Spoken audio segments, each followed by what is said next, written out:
Bienvenidos a Historias Sagradas. Hoy exploraremos una de las dinámicas familiares más fascinantes del Antiguo Testamento, el favoritismo de Jacob hacia sus hijos y cómo esto marcó profundamente sus vidas y la historia de Israel. Jacob, quien fue el favorito de su madre Rebeca, perpetuó este patrón en su propia familia, creando tensiones y conflictos que, aunque dolorosos, fueron usados por Dios para cumplir su propósito eterno. José, con su túnica multicolor y sueños proféticos, fue el hijo predilecto de Jacob, un trato especial que desató celos devastadores entre sus hermanos. Estos celos llevaron a José a vivir experiencias dramáticas, desde ser vendido como esclavo hasta llegar al poder en Egipto, donde finalmente se convirtió en el salvador de su familia en tiempos de hambruna. Benjamín, el hijo menor, ocupó un lugar especial en el corazón de Jacob después de la supuesta pérdida de José. Su protección y cuidado por Benjamín reflejaban no solo el amor de un padre, sino también un vínculo que mantuvo viva la esperanza de la familia. Pero ¿quién fue realmente el hijo más amado de Jacob? ¿Fue José, con su favor especial, o Benjamín, quien ocupó ese lugar en los últimos años de su vida? Y más importante aún, ¿cómo usó Dios estas dinámicas familiares para cumplir su plan de redención y promesa? Acompáñanos a sumergirnos en esta historia de favoritismo, tensiones, reconciliación y propósito divino, y descubre cómo las relaciones familiares pueden convertirse en el escenario perfecto para los planes eternos de Dios.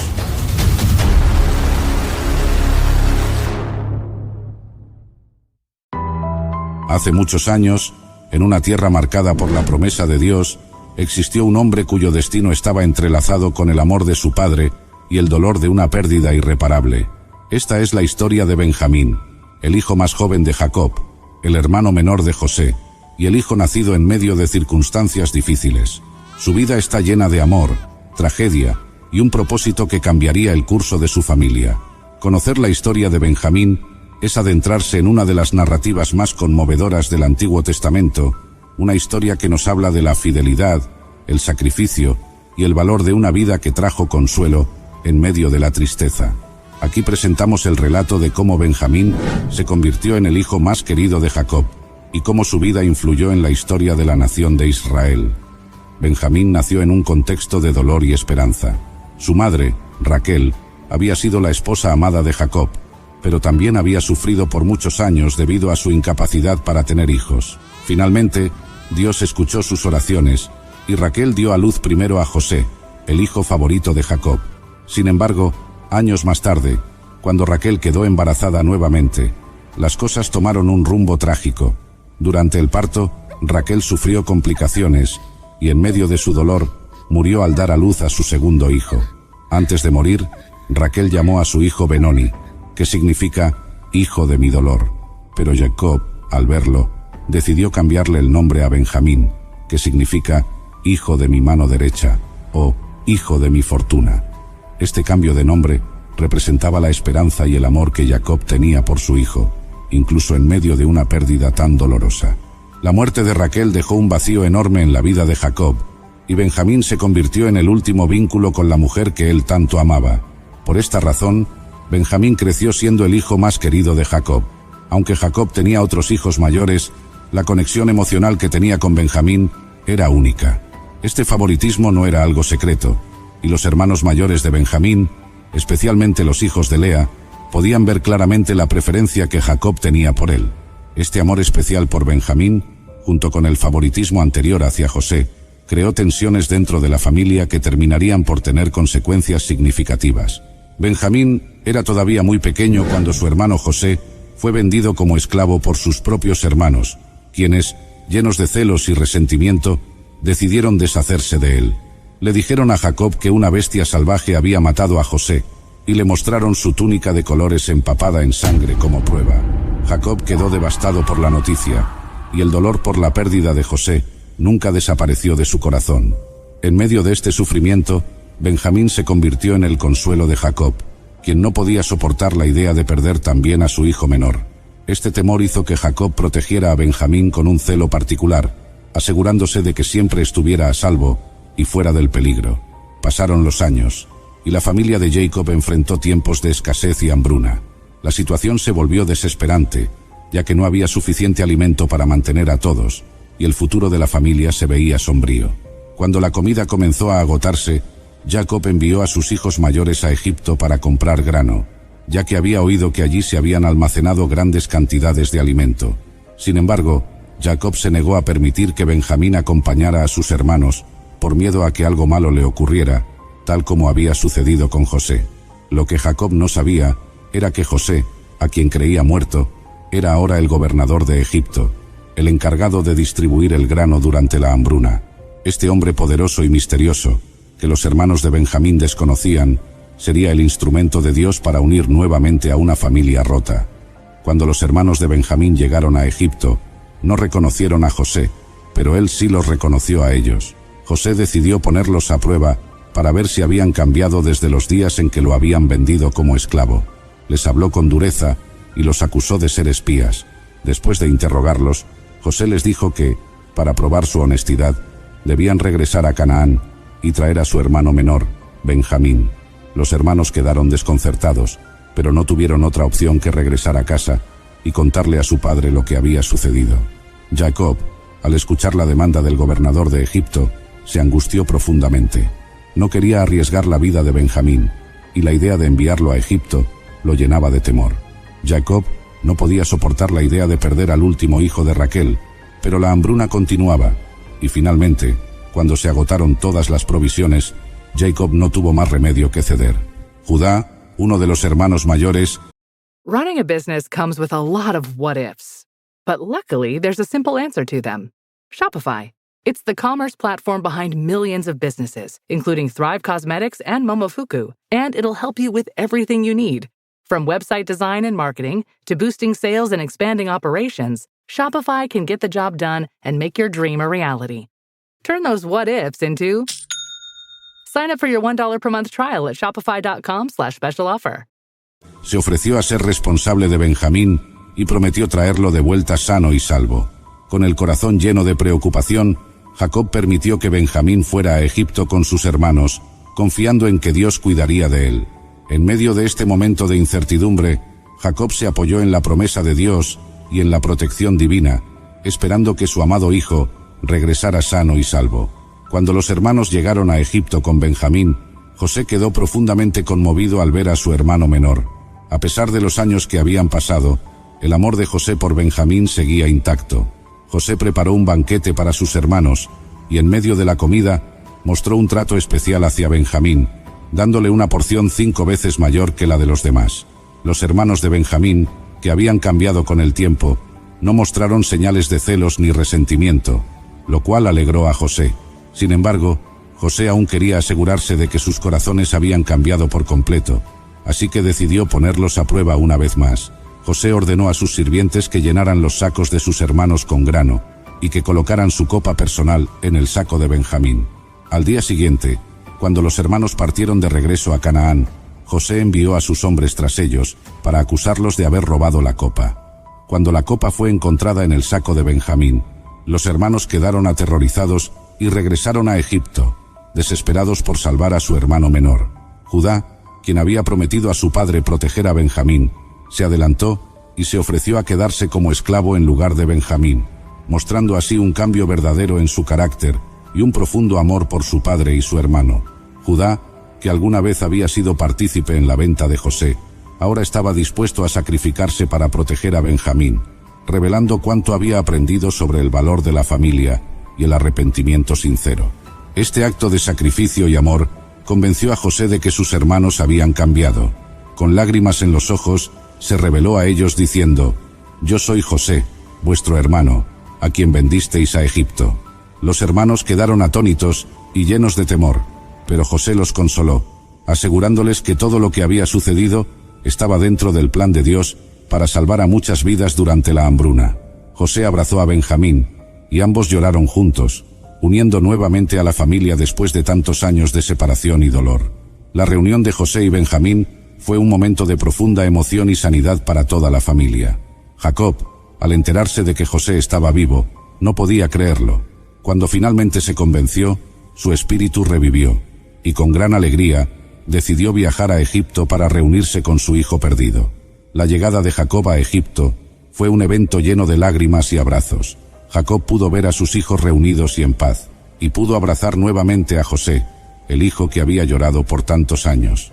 Para Jacob, tener a Benjamín y a José juntos era el cumplimiento de un sueño que nunca había pensado que se haría realidad. La esperanza que había mantenido viva durante tantos años se materializaba ante sus ojos, y su corazón se llenó de gratitud y alegría. Benjamín, aunque no tuvo un papel tan prominente como José, fue crucial para la unidad de la familia de Jacob. Su presencia en Egipto fue el catalizador que permitió la reconciliación entre José y sus hermanos. Además, Benjamín fue el símbolo del amor de Jacob por Raquel, y su vida representaba la esperanza y la restauración en medio de la pérdida. A través de Benjamín, vemos cómo Dios puede obrar incluso en las circunstancias más difíciles para traer consuelo y restauración. Él fue el medio por el cual Dios trajo unidad y reconciliación a una familia rota por los celos y el engaño. La vida de Benjamín también nos enseña acerca del sacrificio y la protección. Los hermanos de Benjamín, especialmente Judá, mostraron un cambio significativo en su actitud hacia él. Años antes, habían sido capaces de vender a José por envidia, pero ahora estaban dispuestos a dar sus propias vidas para proteger a Benjamín. Este cambio en los hermanos de Benjamín es un testimonio del poder de la transformación y del arrepentimiento. A través de su amor por Benjamín, los hermanos demostraron que habían aprendido la lección más importante: el valor de la familia y el amor sacrificial. La transformación de los hermanos muestra cómo el arrepentimiento genuino puede llevarnos a la redención, y cómo el amor por los demás nos impulsa a tomar decisiones que reflejan el corazón de Dios. Benjamín, el hijo menor de Jacob, también se convirtió en el progenitor de una de las 12 tribus de Israel. La tribu de Benjamín tuvo un papel importante en la historia de Israel. De esta tribu surgieron personajes destacados como el rey Saúl, el primer rey de Israel, y el apóstol Pablo, quien más tarde sería uno de los más grandes líderes del cristianismo. La herencia de Benjamín continuó a lo largo de los siglos, mostrando que, aunque no siempre sea visible, Dios tiene un propósito especial para cada vida. La tribu de Benjamín, aunque pequeña, fue conocida por su valentía y su fidelidad, y jugó un papel crucial en la historia del pueblo de Dios. La valentía de los descendientes de Benjamín es un recordatorio de que Dios puede utilizar incluso a los más pequeños y aparentemente insignificantes para cumplir sus propósitos eternos. La historia de Benjamín es un recordatorio del amor inquebrantable de un padre por su hijo, y de cómo Dios puede transformar situaciones difíciles en bendiciones. Aunque nació en medio del dolor y la pérdida, la vida de Benjamín trajo consuelo a Jacob, y fue el vehículo a través del cual Dios restauró a una familia dividida. Benjamín nos enseña que, incluso cuando enfrentamos circunstancias que parecen insuperables, Dios tiene un plan para nuestras vidas, un plan que puede traer esperanza y sanidad, incluso en medio del sufrimiento. La vida de Benjamín también nos muestra que el amor y la fidelidad tienen el poder de sanar heridas profundas y restaurar relaciones rotas. Dios utilizó a Benjamín como un puente para la reconciliación, demostrando que, aunque nuestras circunstancias sean complicadas, su propósito siempre prevalecerá. Soy José, y esta es mi historia. Mi historia comienza en la tierra de Canaán, donde nací en una familia numerosa. Soy el penúltimo de 12 hermanos. Desde mis primeros años, mi vida estuvo marcada por la preferencia de mi padre y las tensiones familiares que esto generó. Mi padre, Jacob, me tenía un cariño especial entre todos sus hijos. En parte porque nací cuando él ya era bastante mayor. Este afecto se manifestó de manera tangible cuando me obsequió una túnica de colores vivos, una prenda distinguida que me diferenciaba de mis hermanos. En aquel tiempo, una túnica de tal magnitud no era solo una prenda de vestir, sino un símbolo de posición y favoritismo, algo que no pasó desapercibido para mis hermanos. La envidia y el resentimiento crecieron en el corazón de mis hermanos debido a esta preferencia paterna, pero lo que exacerbó aún más sus sentimientos hacia mí fueron los sueños que tuve y que, con la inocencia de la juventud, les compartí. En uno de estos sueños, las gavillas de trigo que representaban a mis hermanos se inclinaban ante la mía. En otro, el sol, la luna y 11 estrellas, simbolizando a mis padres y hermanos, se inclinaban ante mí. Estos sueños, que más tarde se entenderían como visiones proféticas de mi futuro papel de liderazgo sobre ellos, en aquel momento, solo sirvieron para avivar las llamas de su odio. El día en que mi vida tomó un giro inesperado, comenzó como cualquier otro, bajo las órdenes de mi padre, quien me pidió que fuera a buscar a mis hermanos. Estaban pastoreando los rebaños en Siquem, una distancia considerable desde nuestra casa en Hebrón. Con la túnica de colores que me había regalado mi padre sobre mis hombros, partí hacia Siquem. Sin embargo, al llegar, me informaron de que mis hermanos habían llevado los rebaños a Dotán, así que continué mi viaje hacia Dotán. Al verme acercar desde la distancia, mis hermanos inmediatamente reconocieron la túnica colorida que llevaba. Antes de que pudiera acercarme, comenzaron a conspirar contra mí. Consumidos por el resentimiento y la envidia, vieron esta oportunidad como el momento perfecto para deshacerse de mí. Ahí viene ese soñador, dijeron, con desdén y malicia en sus voces. La idea inicial de algunos fue matarme y deshacerse de mi cuerpo en uno de los pozos secos que salpicaban el desierto, diciendo luego a nuestro padre que un animal feroz me había devorado. Sin embargo, Rubén, el mayor de mis hermanos, intervino con una propuesta diferente. Sugirió que, en lugar de matarme, simplemente me arrojaran a uno de los pozos vacíos, con la intención secreta de rescatarme más tarde y devolverme a mi padre. Confiando en su juicio, mis hermanos accedieron, y cuando llegué, me despojaron de mi túnica de colores y me arrojaron al pozo, que estaba vacío y sin agua. Mientras yacía en el fondo del pozo, mis hermanos se sentaron a comer, aparentemente indiferentes a mi destino. Fue entonces cuando divisaron una caravana de ismaelitas que venía de Galaad, con camellos cargados de especias, bálsamo y mirra, de camino a Egipto para comerciar. Judá, otro de mis hermanos, propuso entonces una idea que cambiaría mi destino para siempre. En lugar de dejarme morir o matarme, él sugirió venderme a los ismaelitas. De esta manera, no tendrían que derramar mi sangre directamente y, al mismo tiempo, se beneficiarían de la situación. Mis hermanos estuvieron de acuerdo con este plan. Así, por 20 piezas de plata, fui sacado del pozo y entregado a los ismaelitas, quienes me llevaron a Egipto como esclavo. Mis hermanos, mientras tanto, tomaron mi túnica de colores, la mancharon con la sangre de un cabrito y la llevaron a mi padre, haciéndole creer que había sido devorado por una bestia feroz. Mi papá quedó inconsolable, creyendo que había perdido a su hijo predilecto para siempre. La reacción de mi padre ante la noticia de mi supuesta muerte fue de un dolor y una tristeza inmensurables. Mis hermanos regresaron a casa con mi túnica de colores, la cual habían manchado intencionalmente con la sangre de un cabrito, para hacer creer a mi padre que había sido devorado por una fiera. Al presentarle la túnica, le preguntaron con fingida inocencia si la reconocía. Mi papá la reconoció de inmediato, y su conclusión fue instantánea y desgarradora. Sin duda, una fiera salvaje ha devorado a José. Despedazado, despedazado. El impacto de esta noticia sumió a mi padre en un luto profundo. Se negó a ser consolado por sus hijos y sus hijas, quienes, a pesar de su culpabilidad, intentaron ofrecerle consuelo. Mi padre, Jacob, declaró que llevaría su duelo por mí a la tumba, diciendo: «Porque yo descenderé al Seol a mi hijo llorando». Su dolor era tan profundo que ninguna palabra, gesto de consuelo o intento de aliviar su sufrimiento tuvo efecto. La pérdida que creía haber sufrido, la de su hijo amado, el hijo de su vejez, a quien había amado más que a los demás, le causó un dolor que parecía inconsolable.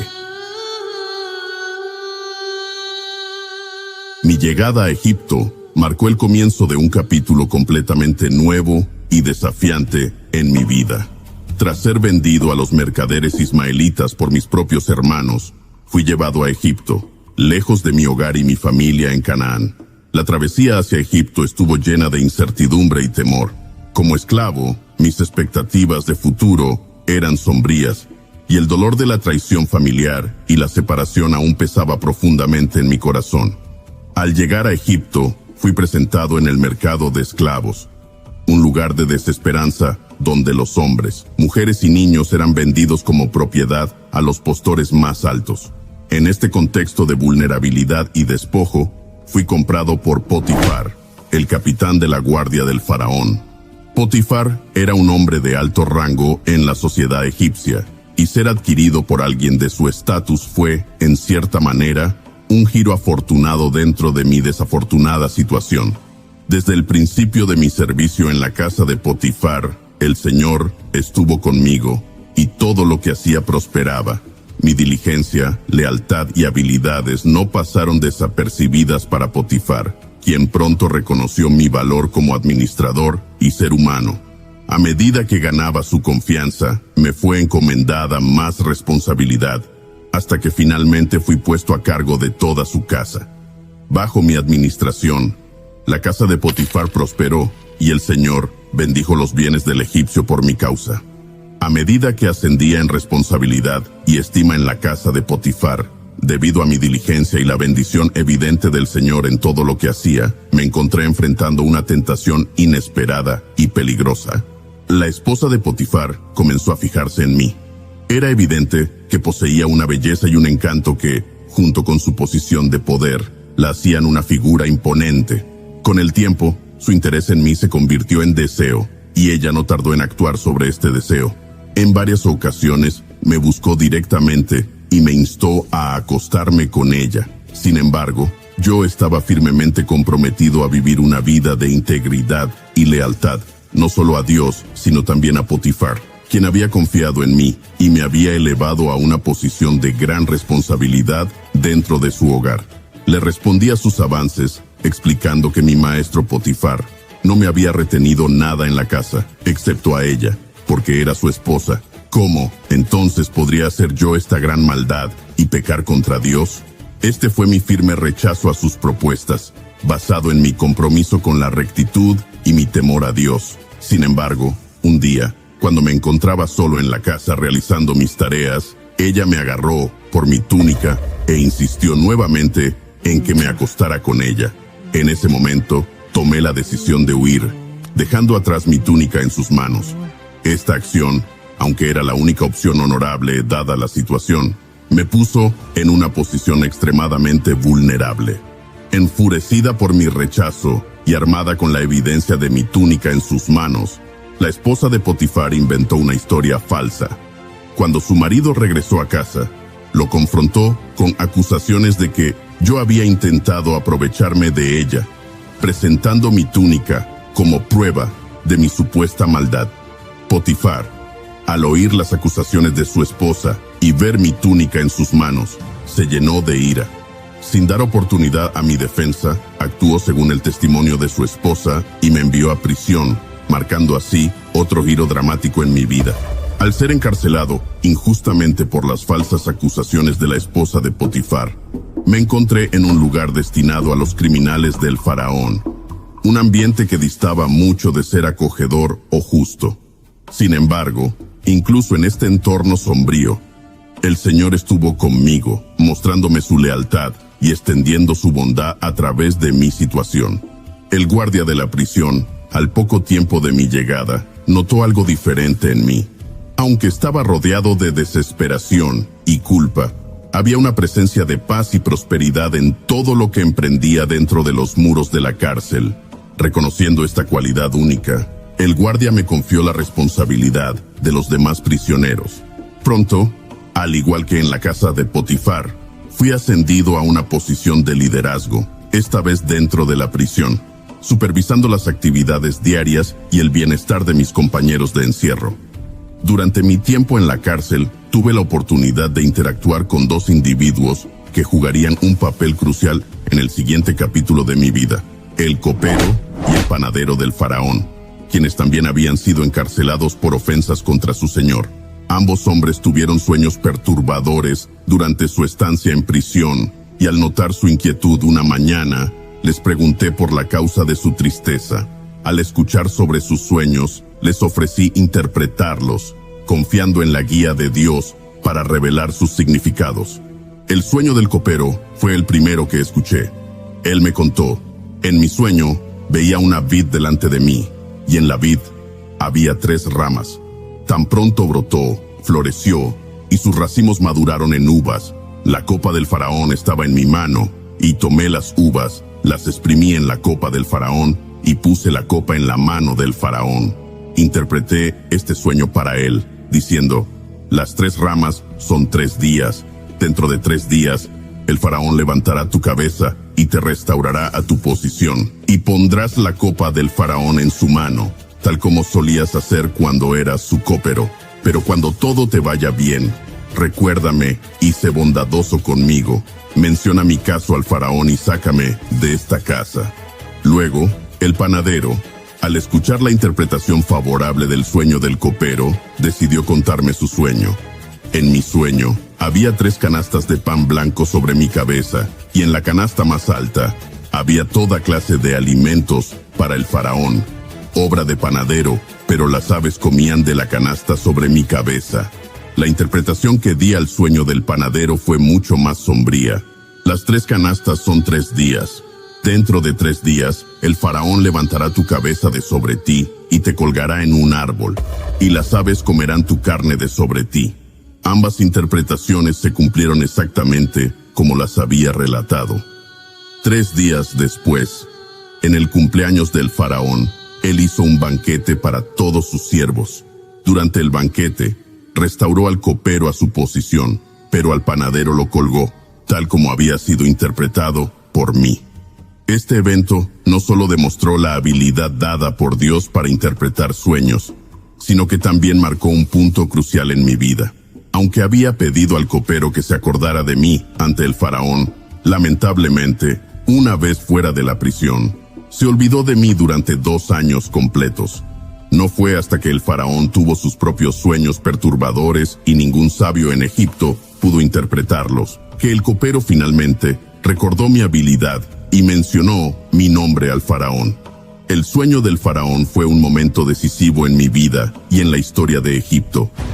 El faraón se vio perturbado por 2 sueños en una misma noche, y a pesar de tener a su disposición a los mejores magos y sabios de Egipto, nadie pudo ofrecerle una interpretación satisfactoria. Fue entonces cuando el copero, recordando mi habilidad para interpretar correctamente sus sueños y los del panadero mientras estábamos en prisión, recomendó mis servicios al faraón. El faraón me mandó llamar de inmediato desde la prisión. Después de asearme y cambiarme de ropa, fui presentado ante él. El faraón me dijo: he tenido un sueño y nadie puede interpretarlo, pero he oído decir de ti que cuando oyes un sueño puedes interpretarlo. Respondí que no era en mí, sino que Dios daría al faraón una respuesta de paz. El faraón entonces procedió a contarme sus sueños. El primero era sobre 7 vacas gordas y hermosas que salían del río Nilo, seguidas por 7 vacas flacas y feas que devoraban a las 7 vacas gordas. El segundo sueño era similar: 7 espigas llenas y buenas crecían en una sola caña, seguidas por 7 espigas delgadas y quemadas por el viento del este, que devoraban a las 7 espigas llenas. Interpreté los sueños del faraón, diciéndole que ambos sueños eran en realidad el mismo, y que Dios le estaba revelando lo que estaba a punto de hacer. Las 7 vacas gordas y las 7 espigas llenas representaban 7 años de gran abundancia que vendrían sobre toda la tierra de Egipto.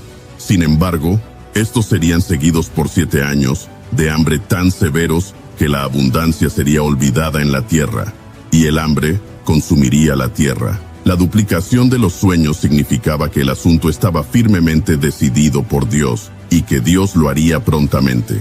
Además de interpretar los sueños, aconsejé al faraón sobre cómo manejar la situación. Nombrar a un hombre discreto y sabio para gobernar sobre Egipto y designar supervisores para recolectar la 5ª parte de la cosecha de Egipto durante los 7 años de abundancia. Este grano debería almacenarse en las ciudades y guardarse para los 7 años de hambre, asegurando así la supervivencia de Egipto durante los años difíciles por venir.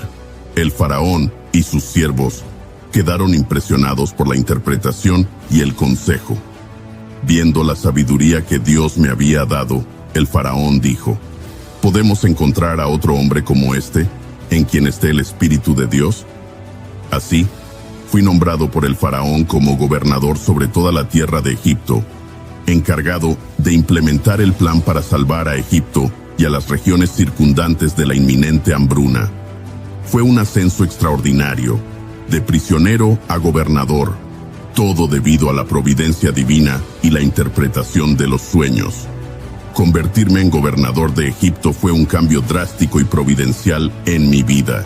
Después de interpretar los sueños del faraón y ofrecerle un plan para enfrentar los años venideros de abundancia, seguidos por años de hambre, el faraón decidió ponerme a cargo de todo Egipto. Mi ascenso desde una posición de esclavitud y encarcelamiento hasta convertirme en la segunda autoridad más alta en Egipto fue un testimonio del poder y la providencia divina. El faraón me otorgó su anillo de sello, una vestimenta de lino fino y un collar de oro, símbolos de mi autoridad y posición. Además, me asignó un carro como el segundo después de él y me dio un nuevo nombre egipcio que fue Safenat Panea, que significa Dios habla, Él vive, o el revelador de secretos. También me fue dada una esposa, Asenat, hija de Potífera, sacerdote de On, lo que solidificó mi posición e integración en la sociedad egipcia. El plan que implementé para salvar a Egipto y las regiones circundantes de la hambruna fue meticuloso y se basó en la previsión divina revelada en los sueños del faraón. Durante los 7 años de gran abundancia, tomé medidas para recoger todo el excedente de alimentos. Establecí supervisores y trabajadores para recolectar la 1/5 parte de la cosecha de todo Egipto durante estos años. Este grano fue almacenado en ciudades seleccionadas y guardado cuidadosamente bajo mi supervisión. Cada ciudad almacenaba el grano de los campos circundantes, asegurando así una distribución equitativa y eficiente de los recursos para los años venideros. Cuando comenzaron los 7 años de hambre, como había sido predicho, Egipto estaba preparado. La hambruna afectó no solo a Egipto, sino también a las regiones circundantes. Sin embargo, gracias a la acumulación de granos durante los años de abundancia, Egipto se convirtió en el centro de distribución de alimentos. Abrí los almacenes y vendí grano a los egipcios y a las personas de otras tierras que venían a Egipto para comprar alimentos y sobrevivir a la hambruna. La primera reunión con mis hermanos fue un momento cargado de emociones y significado profundo, aunque ellos no me reconocieron al principio. Años después de haberme vendido como esclavo, la hambruna los obligó a bajar a Egipto en busca de alimento, ya que Egipto había almacenado grano durante los 7 años de abundancia. Cuando mis hermanos llegaron, se presentaron ante mí, pues yo era el gobernador a cargo de vender el grano. Se postraron con sus rostros en tierra, cumpliendo sin saberlo el sueño que había tenido muchos años atrás, en el que sus gavillas se inclinaban ante la mía. Aunque reconocí a mis hermanos inmediatamente, decidí no revelar mi identidad. En cambio, opté por ponerlos a prueba para ver si su carácter había cambiado desde aquellos días en Canaán. Los acusé de ser espías que venían a ver la desnudez de la tierra, una acusación que negaron vehementemente, afirmando ser hijos de un hombre en Canaán, que eran honestos y que uno de sus hermanos ya no estaba con ellos, refiriéndose a mí sin saberlo. Para probar su honestidad, les dije que enviaran a uno de ellos a traer a su hermano menor, Benjamín, asegurándoles que sería la única manera de verificar su historia y no ser considerados espías. Mantuve a Simeón como rehén y permití que los demás regresaran a casa con grano para sus familias, pero con la condición de que regresaran con Benjamín. Secretamente, hice que el dinero con el que pagaron el grano fuera devuelto en sus sacos, lo que añadió una capa adicional de confusión y temor cuando lo descubrieron en su camino de regreso. La noticia de que necesitaban llevar a Benjamín a Egipto para comprar más grano y liberar a Simeón fue recibida con gran angustia por mi padre. Mis hermanos regresaron de su primer viaje a Egipto con el grano necesario para nuestra familia, pero también con la noticia de que el gobernador egipcio, yo, sin que ellos supieran quién era realmente, había acusado a mis hermanos de ser espías y había retenido a Simeón hasta que regresaran con Benjamín, el hermano menor, como prueba de su honestidad y de que no eran espías. Al escuchar esto, mi padre se angustió profundamente. La idea de perder a Benjamín, otro hijo de su amada esposa Raquel, era insoportable para él, especialmente después de haber perdido a su hijo José. Mi papá expresó su dolor y su temor al decir: José no está, y Simeón no está, y ahora tomaréis a Benjamín. Todas estas cosas son contra mí. Rubén, el hijo mayor, intentó asegurar a nuestro padre prometiéndole que él mismo garantizaría el retorno seguro de Benjamín, llegando incluso a decir que mi padre podría matar a sus propios hijos si no traía a Benjamín de vuelta. Sin embargo, mi padre inicialmente rechazó la idea, diciendo: mi hijo no descenderá con vosotros porque su hermano está muerto y él ha quedado solo, y si le aconteciere algún desastre en el camino en que vais, haréis descender mis canas con dolor al Seol. La situación cambió cuando el hambre persistió y el grano que habían traído de Egipto se agotó. Mi padre se vio obligado a enfrentar la realidad de que tenían que volver a Egipto para comprar más alimento. Judá intervino esta vez, asumiendo personalmente la responsabilidad por la seguridad de Benjamín. Prometió a mi padre que sería garante de Benjamín y dijo: yo seré fiador de él, de mi mano lo requerirás. Si no te lo vuelvo a traer y lo pongo delante de ti, entonces yo seré culpable ante ti para siempre. Judá argumentó que si no hubieran demorado, podrían haber ido y vuelto 2 veces, enfatizando la necesidad urgente de actuar para preservar a la familia del hambre. Finalmente, movido por la necesidad y las garantías de Judá, mi padre accedió a dejar ir a Benjamín. Les dio instrucciones a sus hijos para que llevaran regalos al hombre que gobernaba en Egipto, así como doble dinero, y el dinero que había sido devuelto en los sacos de grano, en un intento de apaciguar al gobernador egipcio. Mi papá, resignado pero aún temeroso, encomendó a sus hijos y a Benjamín a la misericordia divina, diciendo: y el Dios Todopoderoso os dé misericordia delante del hombre, para que os deje volver a vuestro otro hermano y a Benjamín. Y yo, si he de ser privado de mis hijos, sea privado. Esta decisión de enviar a Benjamín con sus hermanos a Egipto fue un momento de fe y desesperación para mi padre, quien tuvo que confiar en la protección divina y en las promesas de sus hijos mayores para la seguridad de su hijo menor. Este acto de fe, aunque lleno de temor, sería crucial para la eventual reunificación y restauración de toda nuestra familia. Cuando mis hermanos regresaron a Egipto con Benjamín, tal como había ordenado, me enfrenté a un momento lleno de emociones profundamente contradictorias. Al ver a Benjamín con ellos, mi propio hermano, por parte de madre, el único de mis hermanos que no había participado en mi venta como esclavo, mi corazón se llenó de una mezcla de alegría, alivio y una profunda nostalgia. Ordené a mi mayordomo que llevara a los hombres a mi casa, preparara un banquete y sacrificara animales, pues iban a comer conmigo al mediodía. A pesar de su obediencia, mis hermanos estaban aterrados al ser llevados a mi casa, temiendo que serían castigados por el dinero que había sido devuelto en sus sacos durante su primer viaje.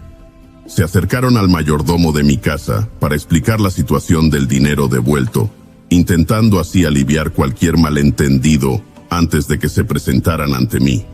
El mayordomo les aseguró que su Dios y el Dios de su padre les había dado un tesoro en sus sacos, y luego trajo a Simeón, quien había estado detenido, para reunirse con ellos. Cuando llegó el momento del banquete, mis hermanos se presentaron ante mí. Se postraron en tierra delante de mí, cumpliendo una vez más el sueño que había tenido años antes. Les pregunté por el bienestar de su padre, mi padre también, y específicamente por Benjamín, expresando un interés particular por él.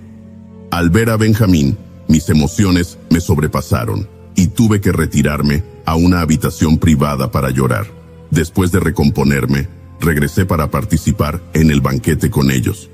Durante el banquete, dispuse que se sirvieran las porciones de comida de manera que la porción de Benjamín fuera 5 veces mayor que la de cualquiera de los otros, una señal de distinción y favor especial hacia él. Observé sus reacciones y cómo interactuaban entre ellos, buscando señales de arrepentimiento, celos o cualquier otra emoción que pudiera indicar si habían cambiado desde el día en que me vendieron. Sin embargo, el verdadero test de sus corazones aún estaba por venir. Decidí hacer una última prueba para determinar la sinceridad de su arrepentimiento y su amor por su padre y por Benjamín. Instruí a mi mayordomo que llenara sus sacos de grano, devolviera a cada hombre su dinero en su saco y colocara mi copa de plata en el saco de Benjamín. Después de asegurarme de que sus sacos estuvieran llenos de grano y que el dinero de cada uno fuera devuelto en su saco, instruí a mi mayordomo que colocara, además, mi copa de plata, la copa que usaba para beber y también para adivinar, en el saco de Benjamín. Esta acción estaba destinada a crear una situación que revelaría la verdadera naturaleza de sus corazones y su lealtad hacia Benjamín y nuestro padre. Al amanecer, cuando mis hermanos partieron con sus sacos cargados, no habían llegado lejos de la ciudad cuando envié a mis siervos tras ellos con la acusación de robo. Los siervos alcanzaron a mis hermanos y les expresaron mi acusación. ¿Por qué habéis pagado mal por bien? ¿Por qué habéis robado mi copa de plata, la que bebe mi señor y por la cual él adivina? Mis hermanos, seguros de su inocencia, respondieron con confianza, incluso ofreciendo que aquel de ellos, en cuyo saco se encontrara la copa, sería muerto, y los demás se convertirían en esclavos de mi señor. La búsqueda comenzó con el mayor y terminó con el menor, y la copa fue hallada en el saco de Benjamín. Este descubrimiento los dejó atónitos y desolados. Rasgaron sus vestiduras en señal de luto y regresaron todos a la ciudad, a mi presencia, postrándose ante mí en tierra. Judá, quien había garantizado personalmente el retorno seguro de Benjamín a mi papá, tomó la palabra.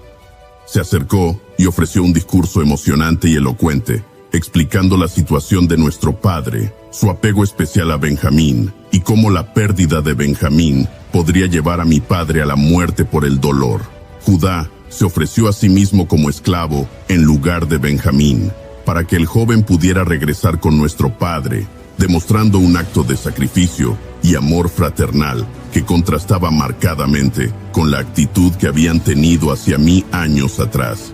Después de escuchar el apasionado discurso de Judá, en el que se ofreció a sí mismo como esclavo en lugar de Benjamín para proteger a nuestro padre del dolor, no pude contenerme más.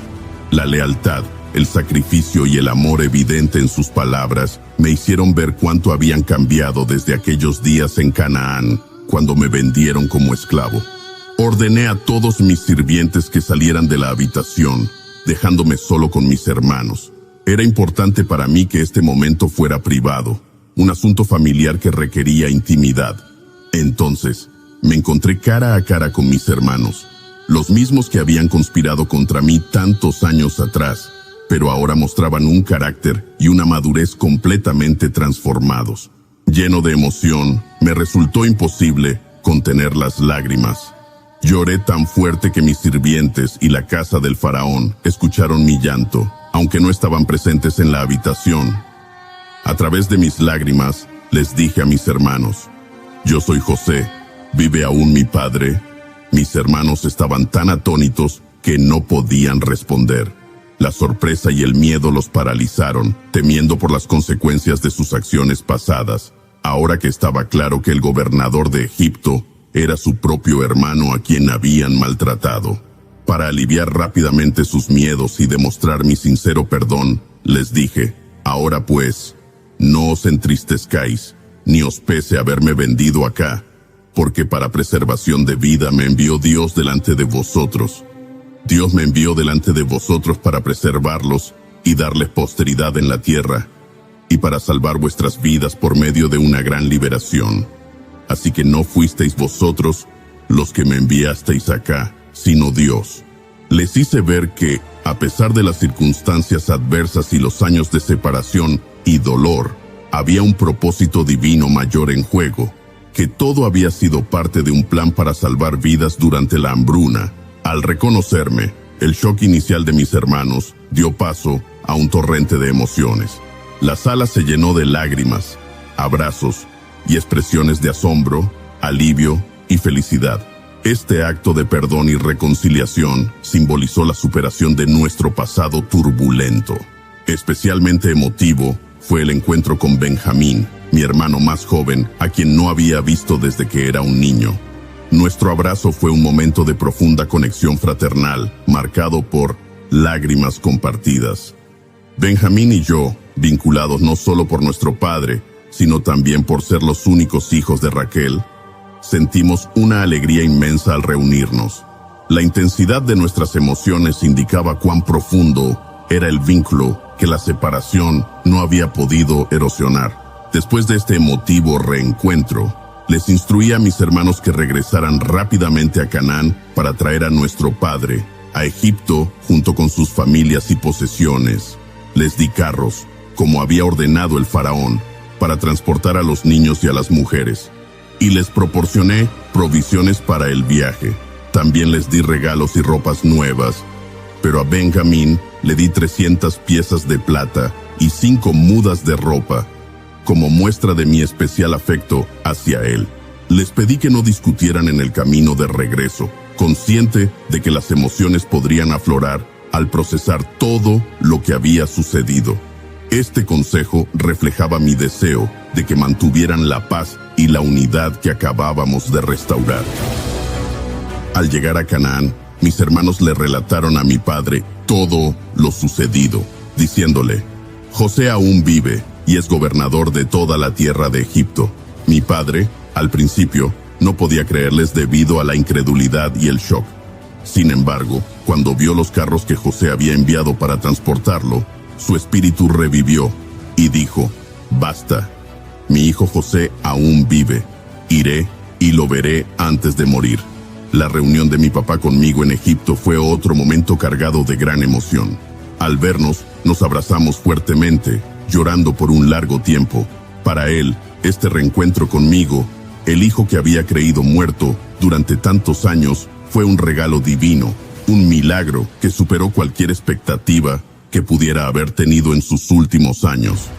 Bajo la protección y provisión de mi posición en Egipto, mi familia se estableció en la región de Gosén, una de las mejores partes del país, donde pudieron vivir y prosperar. El faraón acogió calurosamente a mi familia, ofreciéndoles las mejores tierras de Egipto y encargándoles el cuidado de sus rebaños. Este nuevo comienzo representó no solo la supervivencia de nuestra familia durante un tiempo de hambruna generalizada, sino también la realización de las promesas divinas hechas a Abraham, Isaac y Jacob sobre la multiplicación y bendición de sus descendientes. Así, lo que comenzó como una historia de traición y sufrimiento se transformó en una de redención y restauración, demostrando el poder del perdón y la soberanía de Dios en orquestar los eventos de nuestras vidas para cumplir sus propósitos más grandes. La noche era oscura y el aire estaba cargado de misterio. En el vado de Jaboc, mientras esperaba con ansiedad el inminente encuentro con mi hermano Esaú, un hombre misterioso apareció de repente y comenzamos a luchar. La intensidad de la batalla aumentaba con cada minuto, y aunque no sabía quién era, sentía que mi vida y mi destino estaban en juego. Mientras luchábamos hasta el amanecer, me di cuenta de que este no era un combate ordinario. De repente, me hirió en la cadera, y algo sorprendente ocurrió, cambiando mi vida para siempre. Mi nombre es Jacob, y esta es mi historia. Todo comenzó cuando era niño, en la casa de mi padre Isaac y mi madre Rebeca. Fui el segundo de 2 hijos, naciendo justo después de mi hermano gemelo Esaú. Aunque nacimos el mismo día, nuestras diferencias eran claras desde el principio. Esaú, cubierto de un espeso manto de vello rojo, salió primero del vientre de nuestra madre, ganando así el derecho de primogenitura. Yo, aferrado al talón de mi hermano, llegué al mundo inmediatamente después, como si desde ese momento estuviera luchando por mi lugar en la familia. Esaú era fuerte, un cazador hábil y el favorito de mi padre. Su piel curtida por el sol y su espíritu indomable lo hacían el hijo ideal para Isaac, quien veía en él a un digno sucesor. Yo, en cambio, era más tranquilo, prefiriendo quedarme en casa y ayudar a mi madre. Mi vida transcurría en el campamento, aprendiendo las artes domésticas, el manejo del ganado y los negocios de la familia. Mi madre, Rebeca, siempre decía que yo tenía una mente aguda y un corazón sensible. Encontré consuelo en las tareas cotidianas y en la conversación con mi madre, quien veía en mí cualidades que otros pasaban por alto. Mientras Esaú se aventuraba en el campo, yo pasaba horas meditando, pensando en el significado de la vida y en las historias que mi madre me contaba sobre nuestro abuelo Abraham y la promesa de Dios. Desde joven, supe que Dios tenía un plan especial para mí. Mi madre me contó que, antes de nacer, el Señor le dijo que en su vientre había 2 naciones y que el mayor serviría al menor. Esta profecía siempre estuvo en mi mente, alimentando mis ambiciones y decisiones. Aunque respetaba a mi hermano, no podía evitar pensar que el destino me reservaba algo grande, algo que cambiaría el curso de nuestra familia. Rebeca me recordaba constantemente esa promesa, y sus palabras se grababan en mi corazón como un sello indeleble. La vida en casa no siempre fue fácil. Esaú y yo teníamos personalidades muy diferentes, y aunque éramos hermanos, había una rivalidad latente entre nosotros. Esaú disfrutaba de la vida al aire libre y la caza, mientras que yo prefería la vida más tranquila y contemplativa. Estas diferencias no solo nos separaban a nosotros, sino que también influenciaban las dinámicas familiares. Mi padre, Isaac, prefería a Esaú por su destreza en la caza, mientras que mi madre, Rebeca, me favorecía a mí, viendo en mí el cumplimiento de la promesa de Dios. A menudo, Esaú regresaba al campamento victorioso, con presas colgando de sus hombros y una sonrisa de satisfacción en su rostro. Mi padre lo recibía con orgullo, disfrutando de las historias de sus cacerías y los manjares que preparaban juntos. Yo observaba desde la distancia, sintiendo una mezcla de admiración y envidia. Sabía que nunca podría competir con Esaú en fuerza o habilidades de caza, pero tenía la certeza de que mi destino no se definiría por esas cualidades. Un día, Esaú volvió del campo exhausto y hambriento. Había estado cazando sin éxito, y su rostro reflejaba el cansancio y la frustración de una jornada infructuosa. Aproveché su debilidad y le propuse un trato. Le daría un plato de lentejas a cambio de su primogenitura. Era una propuesta arriesgada, pero estaba dispuesto a jugar todas mis cartas. Esaú, en su hambre y desprecio por su derecho de nacimiento, aceptó sin pensarlo 2 veces. ¿De qué me sirve la primogenitura si estoy a punto de morir de hambre?, dijo mientras extendía la mano para tomar el cuenco de lentejas. Este intercambio de lentejas por la primogenitura fue el primer paso en mi camino hacia el destino que Dios había planeado para mí. Mientras Esaú devoraba el guiso, sentí una mezcla de triunfo y culpa. Sabía que había tomado ventaja de su debilidad, pero también sentía que estaba actuando de acuerdo con el plan divino.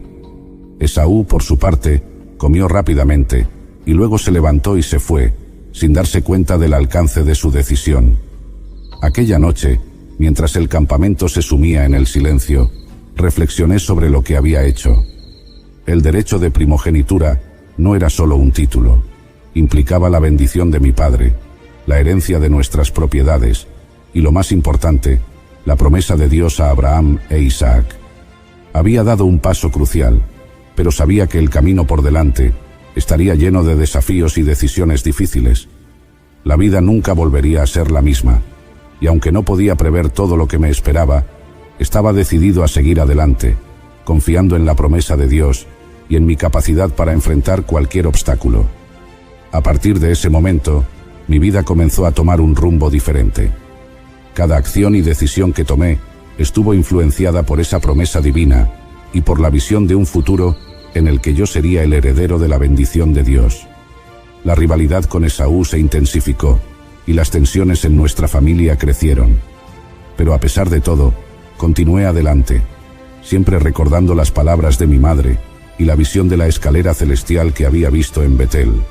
La bendición de mi padre era algo que anhelaba profundamente. Sabía que, según la tradición, Esaú debía recibirla por ser el primogénito, pero también sabía que Dios había prometido que el mayor serviría al menor. Esta promesa divina era una luz constante en mi mente, guiando mis decisiones y fortaleciendo mi determinación. Mi madre, Rebeca, compartía esta visión y estaba dispuesta a hacer lo que fuera necesario para que se cumpliera. Fue ella quien ideó el plan para que yo recibiera la bendición de mi padre. Isaac, mi padre, ya era anciano, y su vista se había deteriorado considerablemente. Sabía que el momento de dar su bendición final estaba cerca, y llamó a Esaú, su hijo favorito, para que cazara y le preparara un guiso sabroso. mientras Esaú se adentraba en el campo, mi madre rápidamente me llamó y me explicó su plan. Ve al rebaño y tráeme 2 de los mejores cabritos. Prepararé un guiso como a tu padre le gusta, y tú se lo llevarás para que te bendiga en lugar de a Esaú, me dijo con urgencia en su voz. Lleno de nerviosismo, pero también de una determinación férrea, obedecí. Mi madre cocinó el guiso, y luego tomó las pieles de los cabritos para cubrir mis manos y el cuello, para que pareciera tan velludo como Esaú. También me hizo poner las ropas de mi hermano, para que el olor del campo impregnara mi cuerpo. Con el guiso en las manos y el corazón latiendo rápidamente, me acerqué a mi padre. «Soy Esaú, tu primogénito», le dije con voz temblorosa. Isaac, aunque desconfiado al principio, me pidió que me acercara. Me tocó las manos y el cuello, y al sentir la piel velluda de los cabritos, se convenció de que era Esaú. La voz es la voz de Jacob, pero las manos son las manos de Esaú, murmuró para sí mismo. Sin darse cuenta del engaño, procedió a bendecirme.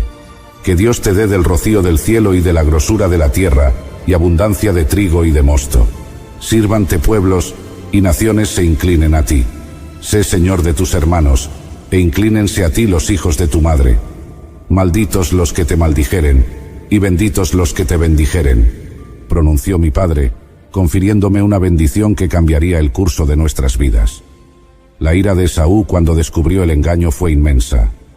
Su grito de furia resonó en toda la casa, y el miedo me invadió. ¿No me has reservado ninguna bendición?, clamaba, y mi corazón se rompía al escuchar su desesperación.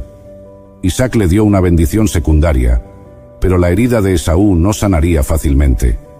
Esaú juró vengarse y matar a su hermano.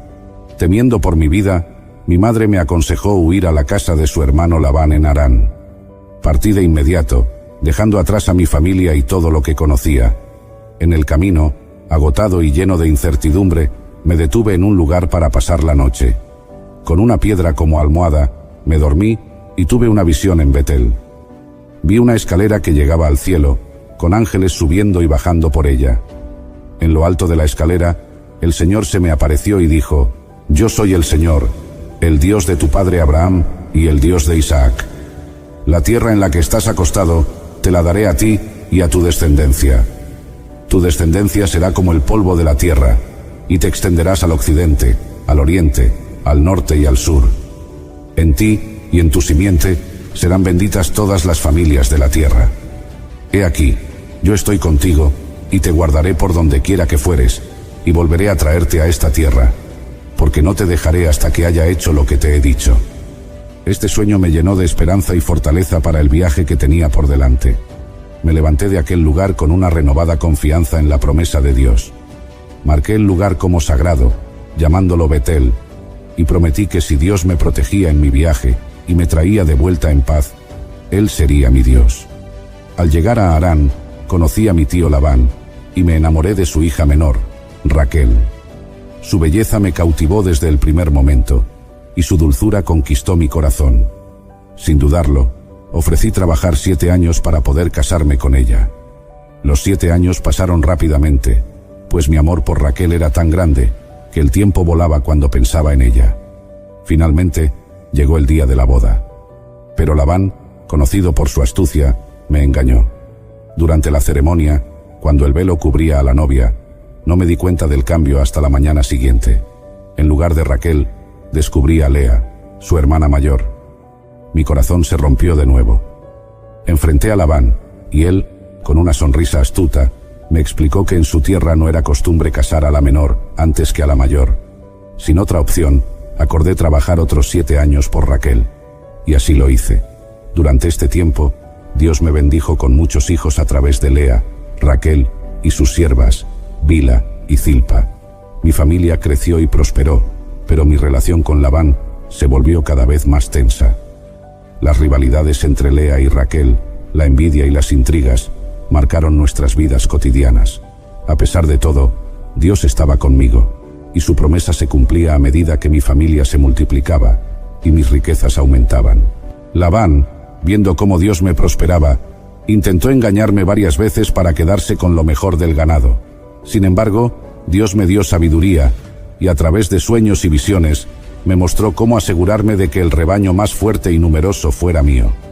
Finalmente, después de 20 años de servicio, Dios me habló y me dijo que era hora de regresar a la tierra de mis padres.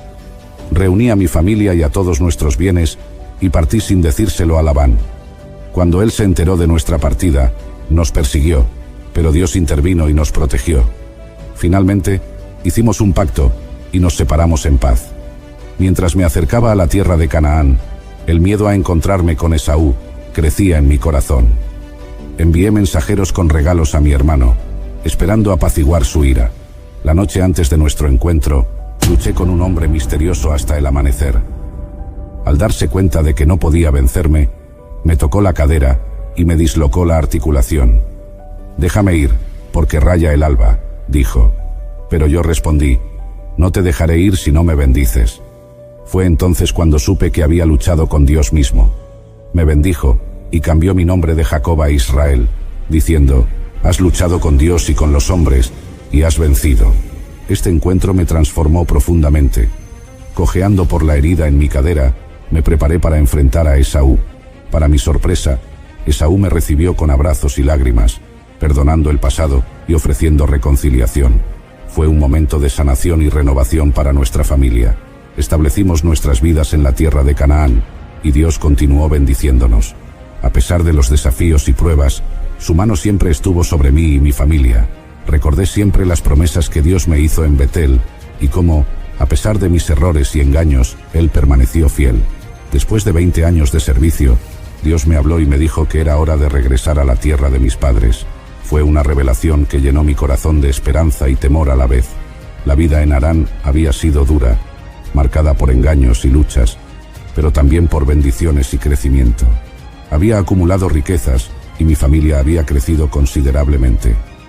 Reuní a mi familia y a todos nuestros bienes y partí sin decírselo a Labán. Sabía que Labán no dejaría irnos fácilmente. Había visto cómo mis bendiciones también le habían beneficiado y sospechaba que intentaría detenernos, o al menos reclamarnos parte de nuestras pertenencias. Así que nos marchamos en silencio, en la oscuridad de la noche, esperando ganar ventaja antes de que él pudiera darse cuenta de nuestra partida.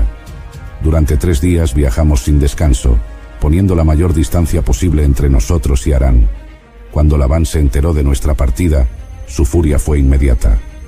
Reunió a sus hombres y nos persiguió durante 7 días, hasta alcanzarnos en los montes de Galaad. Su llegada fue intimidante. Se presentó con una gran comitiva, su rostro torcido por la ira y la traición que sentía, pero Dios intervino. La noche anterior, Dios le habló a Labán en un sueño, y le advirtió que no me dijera nada ni bueno ni malo. Cuando Labán finalmente me alcanzó, su actitud fue menos agresiva de lo que esperaba, aunque aún estaba evidentemente molesto. «¿Qué has hecho, Jacob?», me preguntó. «Me has engañado llevándote a mis hijas como si fueran prisioneras de guerra. ¿Por qué huiste en secreto y me engañaste? Si me lo hubieras dicho, te habría despedido con festejos, con cantos y música de tamboril y arpa, y ni siquiera me dejaste besar a mis nietos y a mis hijas. Has actuado neciamente». Su reproche me hirió, pero sabía que tenía que defender mi decisión. «Tenía miedo», le respondí. «Pensé que podrías quitarme a tus hijas por la fuerza». Luego, buscando una solución pacífica, continué. «En cuanto a tus dioses, con quien los encuentres, no vivirá. Revisa delante de nuestros hermanos lo que yo tengo, y llévatelo». No sabía que Raquel había tomado los ídolos de su padre. Labán buscó en todas nuestras tiendas, comenzando por las de Lea y las de las siervas, y finalmente llegó a la tienda de Raquel. Raquel, astuta, había escondido los ídolos en la albarda del camello, y se había sentado sobre ellos. «No te enojes, mi señor, por no poder levantarme ante ti, porque estoy con el periodo de las mujeres», dijo. Labán, desconcertado, no encontró nada. Después de esto, hablé con más firmeza. «Estos 20 años he estado contigo. Tus ovejas y tus cabras nunca abortaron, ni yo comí carnero de tus ovejas. Nunca te traje lo arrebatado por las fieras. Yo pagaba el daño. Lo hurtado de día y de noche a mí me lo cobrabas. De día me consumía el calor, y de noche la helada, y el sueño huía de mis ojos. Así he estado 20 años en tu casa. 14 años te serví por tus 2 hijas, y 6 años por tus ovejas, y has cambiado mi salario 10 veces. Si el Dios de mi padre, el Dios de Abraham, y el temor de Isaac no estuviera conmigo, de cierto me habrías enviado ahora con las manos vacías. Pero Dios vio mi aflicción y el trabajo de mis manos, y te reprendió anoche. Las palabras resonaron en el aire, y una sensación de verdad ineludible se estableció entre nosotros. Finalmente, Labán propuso un pacto de paz. Levantamos un montón de piedras como testimonio, y Labán llamó al lugar Jegar Sahaduta, mientras que yo lo llamé Galed. Que el Señor vigile entre tú y yo, cuando estemos ausentes el uno del otro, dijo Labán. Así, después de compartir una comida ritual, nos separamos en paz, y Labán regresó a su hogar. Mientras me acercaba a la tierra de Canaán, el miedo a encontrarme con Esaú crecía en mi corazón. La herida de nuestro pasado no había sanado, y me preguntaba si aún guardaba rencor por la bendición robada. Sabía que necesitaba prepararme para cualquier resultado. Envié mensajeros con regalos a mi hermano, esperando apaciguar su ira. Los mensajeros regresaron con noticias inquietantes. Esaú venía a nuestro encuentro con 400 hombres. El pánico se apoderó de mí. Dividí a mi familia y a mis bienes en 2 campamentos, pensando que si Esaú atacaba uno, el otro podría escapar. Aquella noche, solo y angustiado, me arrodillé y oré. Oh Dios de mi padre Abraham y Dios de mi padre Isaac, Señor, tú que me dijiste, vuelve a tu tierra y a tu parentela, y yo te haré bien. Menor soy que todas las misericordias, y que toda la verdad que has usado para con tu siervo, pues con mi cayado pasé este Jordán, y ahora estoy sobre 2 campamentos. Líbrame, te ruego, de la mano de mi hermano, de la mano de Esaú, porque le temo, no venga acaso, y me hiera la madre con los hijos. Y tú has dicho, yo te haré bien, y tu descendencia será como la arena del mar, que no se puede contar por la multitud. La noche antes de nuestro encuentro, luché con un hombre misterioso hasta el amanecer. Al principio, no entendía quién era este hombre ni por qué luchábamos. La lucha fue intensa, y aunque estaba exhausto, no podía dejar de pelear. Al darse cuenta de que no podía vencerme, me tocó la cadera y me dislocó la articulación. Un dolor agudo me recorrió el cuerpo, pero no me rendí. Déjame ir, porque raya el alba, dijo. Pero yo respondí, no te dejaré ir si no me bendices. Fue entonces cuando supe que había luchado con Dios mismo. Me bendijo y cambió mi nombre de Jacob a Israel, diciendo, has luchado con Dios y con los hombres, y has vencido. Este encuentro me transformó profundamente. Cojeando por la herida en mi cadera, me preparé para enfrentar a Esaú. Para mi sorpresa, Esaú me recibió con abrazos y lágrimas, perdonando el pasado y ofreciendo reconciliación. Fue un momento de sanación y renovación para nuestra familia. Nos abrazamos, y sentí que un peso inmenso se levantaba de mis hombros. Establecimos nuestras vidas en la tierra de Canaán, y Dios continuó bendiciéndonos.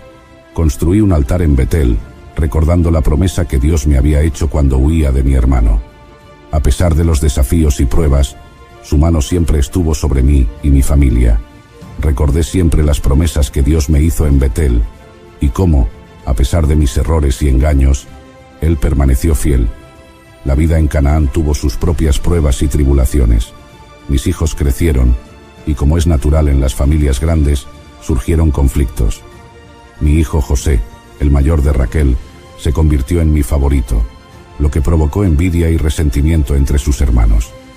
Este favoritismo llevó a una serie de eventos dolorosos, incluyendo la venta de José como esclavo a Egipto, un engaño que me hizo creer que había sido devorado por una bestia salvaje.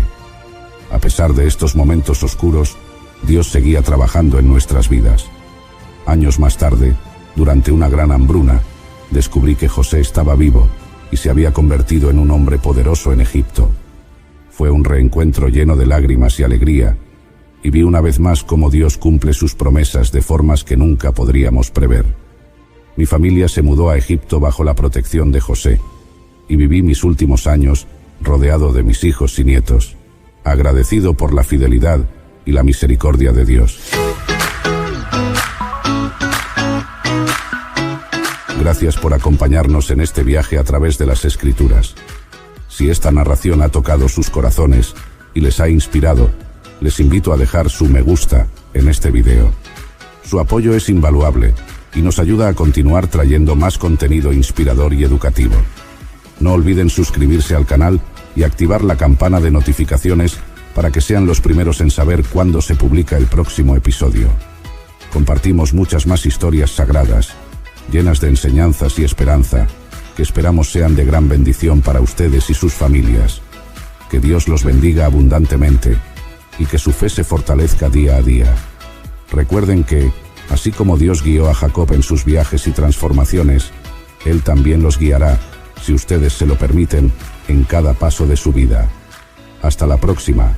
Bendiciones.